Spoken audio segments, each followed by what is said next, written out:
But let's move on quickly. It is said that you're not a failure until you start blaming others for your mistakes. Against this backdrop, the Director General of the World Trade Organization, WTO, Ngozi Okonjo-Iweala, has urged politicians in Nigeria to stop weaponizing insecurity against their opposition in office. Speaking at an event in Lagos, the former finance minister said Nigeria cannot have socio-economic development without security, and stressed that what the country needs is unity, not blame game. Thank you. Nigeria needs unity, not blame game. Yes, I don't. We do this blame game just to make political gains. It makes no sense. If you have suggestions, that's what I said about Atiku Abubakar the other day, because there was so much talk about, okay, they are still paying subsidy. They are paying subsidy. What would you do in this circumstance? The Naira crashed. The Naira crashed, moved from about 760 to the dollar when this government took over to somewhere in the region of 1,600. That naturally has triggered, made the landing cost of petrol to go sky high. So what are you suggesting? If you are saying you don't, oh, they are paying subsidy, what do you want? If you love the Nigerian people at this stage, the way they are managing the subsidy was different from what we had before, where people would take money and would not even bring in products. You know? So we got to feel for our people. Feel for our people in a way that we can reduce the pains that they are going through. But you just want to attack a government. Yes, there are grounds upon which you can attack a government. But what are your own suggestions? Quality opposition politics will not just seek to criticize, dress down. You will offer suggestions. You will show to everyone that you are better than this person in terms of the quality of your thinking. But if you are not doing that, you are just simply abusing them. No, you are not. You are not making sense. Tell us how you will have handled the situation. You know? So that is one way. And she talked about weaponizing insecurity. We know that these people, politicians, do that a lot just to gain political capital. You want to make it, sometimes they even deliberately go and work with outlaws and other people to discredit the government of the day. It happens. Even at state level, you see people ganging up against a government, making life difficult for people, sponsoring crime of all sorts, insecurity, just so that the government, we can see that, oh, this government is not good enough, let's replace it. Look at what happened in Boko Haram. It got to a point that sometimes, even when Nigerian army makes gains against the terrorists, and some of us report it, they will be abusing us. Those who don't want good news about their country, who simply want to be reading about negative things, terrorism, that's part of weaponizing insecurity. How come you don't get excited when you hear that the Nigerian army crushed Boko Haram somewhere? You will call it propaganda, but the other one you rush to go and publish the other one. Oh, when tomato was extremely costly, you were making so much noise. Today, tomato is very cheap. In fact, in Abuja, I bought tomato, onions, and pepper of 2,000. The thing filled a big bowl. And I'm like, was it not 2,000 that I told you to buy? So the guy said, no, it's still 2,000 with about 5 balls of onions. So, but the evil people will not report the fact that, okay, the price has come down now. It is the fact that things are bad. It is the fact that Bello Tuji and others are killing our people. When the army makes gains, you don't report it. That's weaponizing insecurity. You are using security to discredit the opponent, to make the opponent look bad before Nigerians. So Okonjo-Iweala was really on the ball. And she also talked about oil theft, that Nigerians need to come together and say enough is enough. That the level of oil theft in our country is intolerable. Nigerians must jump in and say, look, enough. Because according to her, it has made our finances unhealthy. If we make more money from oil, of course, our foreign reserves will shoot up. So she's saying that, look, these are things that we need to work on and that the government has to be accountable. The Nigerians must push the government to be accountable. She also talked about consistency of policy, that we can't have a situation in which policy somersaults will continue to happen. That even when the government comes in, replaces another, good policies must be sustained. Because I wanted to ask, is it about policies or implementation of this policy? No, sometimes they even discard policy of the politicians. Sometimes when they don't like the person, that they won't even continue his projects. They're saying that even here in Lagos, we saw a governor refuse to continue the project of somebody that he didn't like. Politicians do that. They will just abandon. The former governor of Ogun State,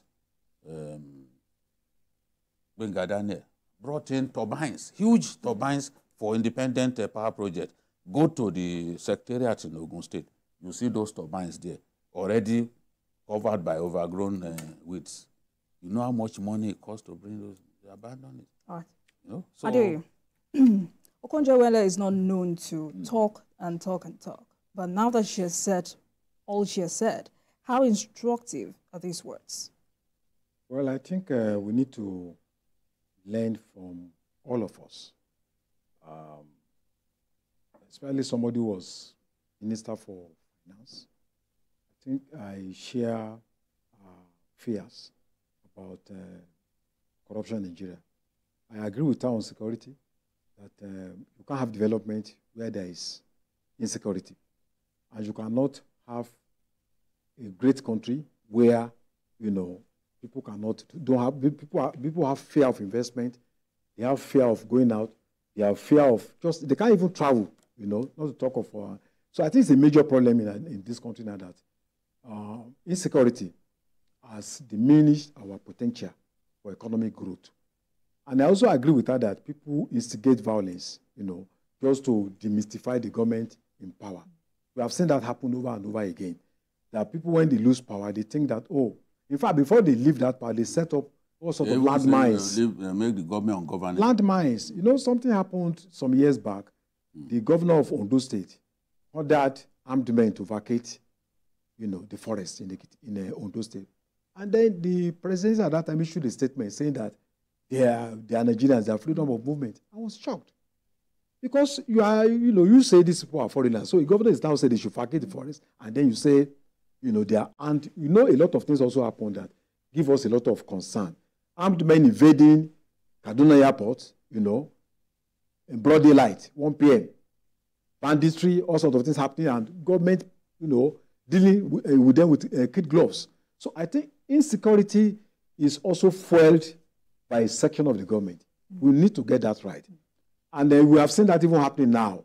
You know, the last riot, that people started waving flags and all sorts of things, because they just feel that because we are not in power, we must bring down this government. So I agree with her totally on that.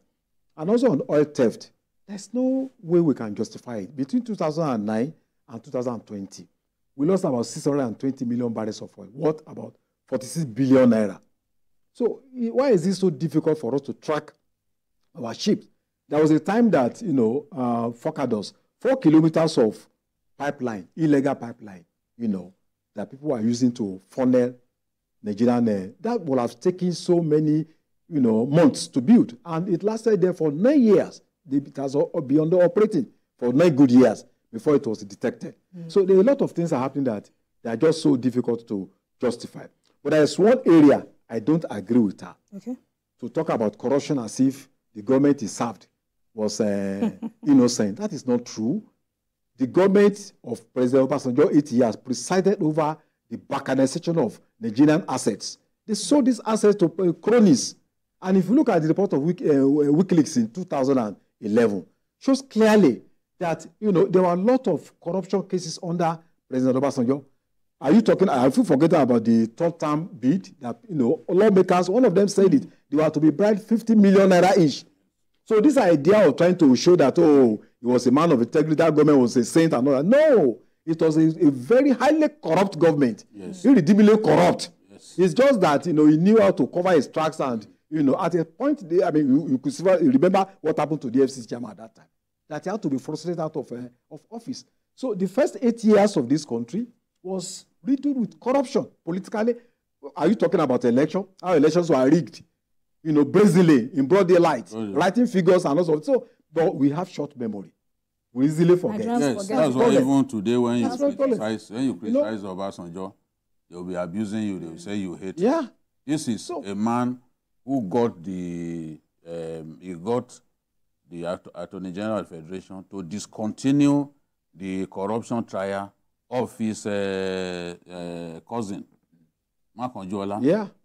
He ordered them to discontinue, not let prosecute.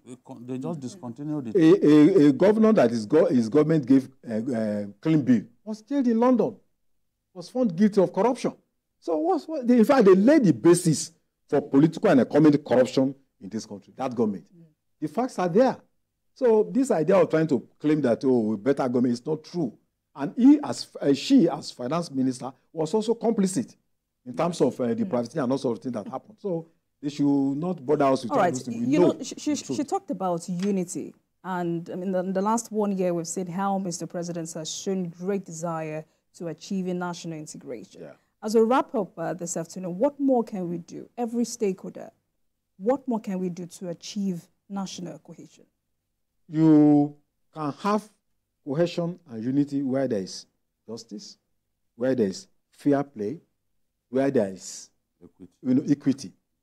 But if you are talking of unity and you think only a section of the country should produce a president, then you are not ready. You are looking for trouble. If you are talking of justice and you say, okay, oil producing communities, we have to marginalize you from political and economic scheme of things, you are looking for crisis. So you cannot talk of unity without justice, without equity and fair play. It's easy to just talk rhetorics about justice, but without unity, without justice, without equity, we'll be deceiving ourselves. Thank you. The final take on this.